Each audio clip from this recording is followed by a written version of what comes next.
Assalamualaikum warahmatullahi wabarakatuh. Pendekatan epigrafi adalah pendekatan ilmu budaya yang sebenarnya merupakan bagian dari pendekatan arkeologi. Jadi kalau arkeologi itu adalah general sifatnya, yaitu hanya melihat benda-benda peninggalan. Nah, tentu saja benda-benda peninggalan ini termasuk prasasti. Nah, tetapi karena prasasti ini merupakan sumber tertulis, maka sebenarnya ini merupakan suatu ilmu baru, ya, keahlian yang berbeda dengan arkeologi. Jadi kalau arkeologi melihat dari segi kebendaannya. Nah, epigrafi itu melihat dari segi informasi tulisan yang terdapat pada prasasti.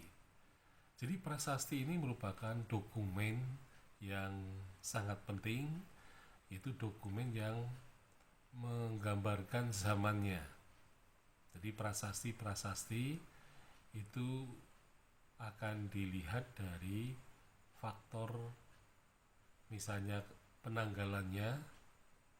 Nah, sehingga kita bisa melihat dari kapan zaman ketika prasasti itu ditulis.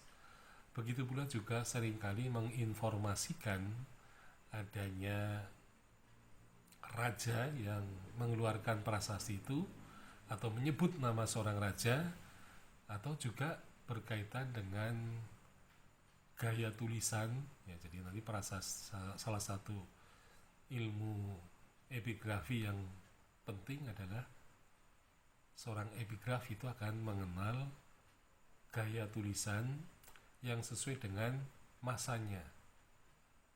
Jadi kalau seandainya prasasti tidak ada angka tahunnya, maka berdasarkan tulisan yang dipakai, maka sejarawan atau epigrafi itu bisa menjelaskan bahwa prasasti ini berasal dari abad tertentu.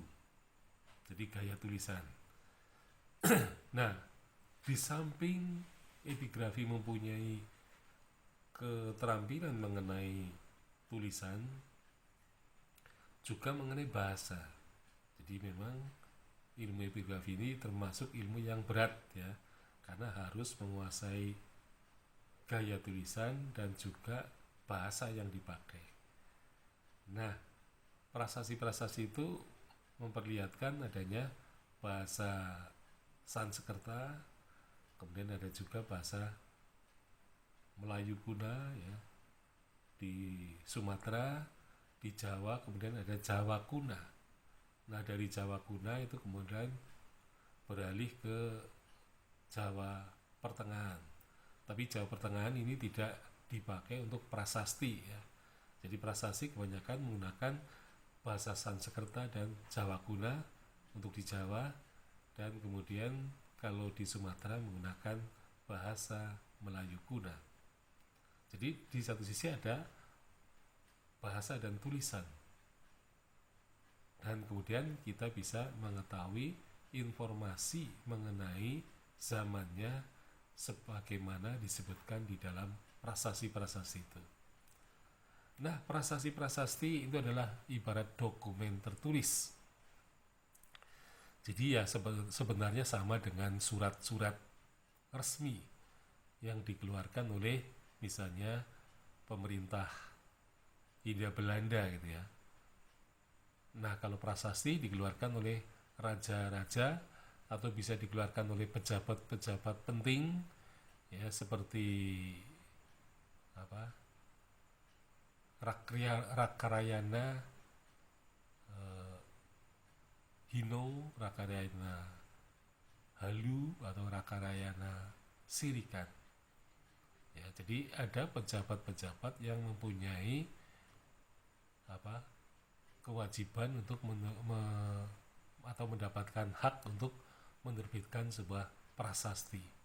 Jadi informasi prasasti ini banyak hal yang bisa diungkap, ya, dari tadi segi bahasa, segi tulisan, kemudian dari ilmu tentang kalender, ya, yang nanti akan juga dibahas, ya.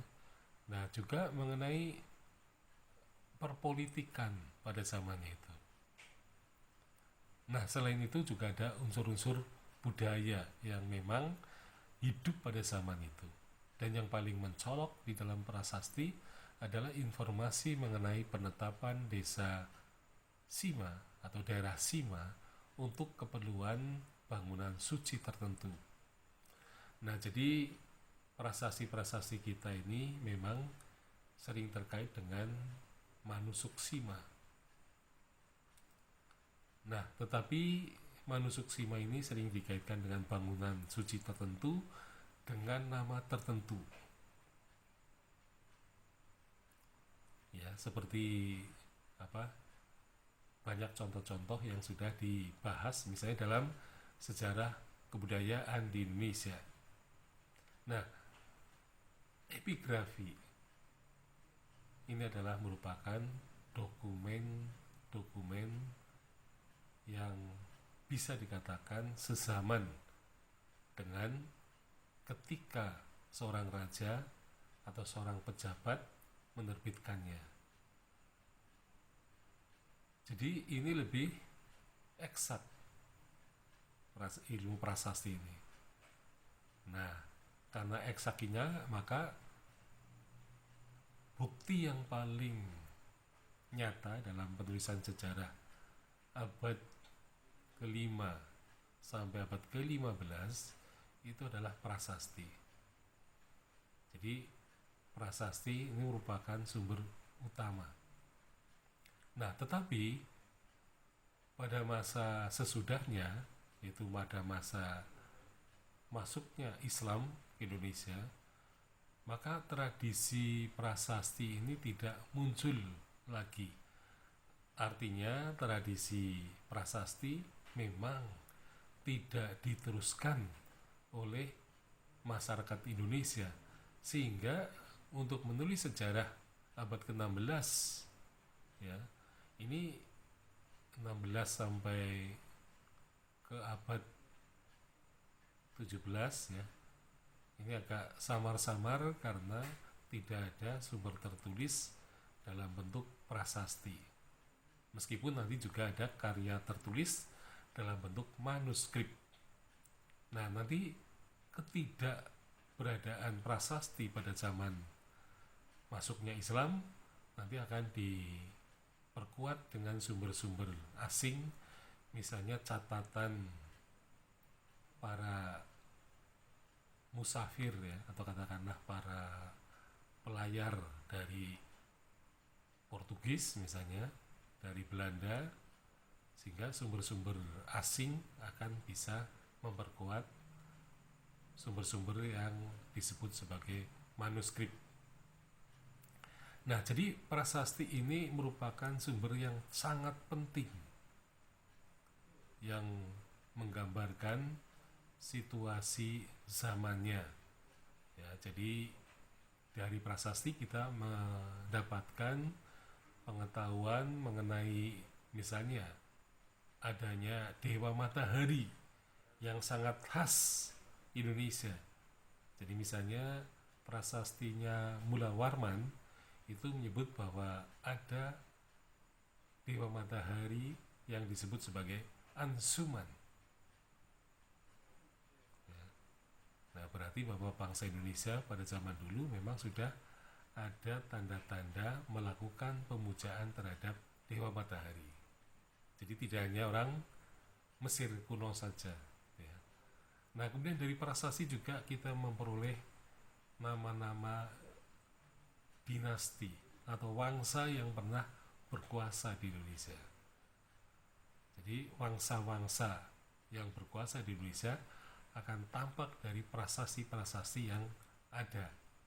Sebagai contohnya misalnya ada prasasti yang disebut prasasti Ligorbe yang ada di daerah Thailand Selatan. Di sana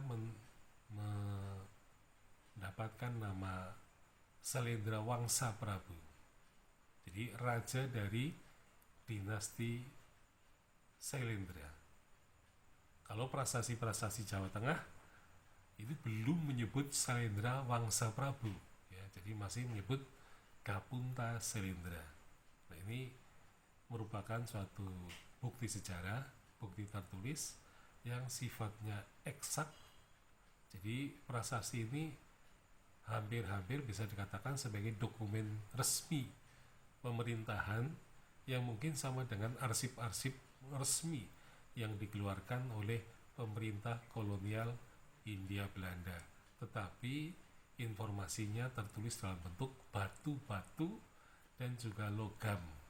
Ya. Jadi kalau zaman Hindia Belanda tertulis pada kertas-kertas.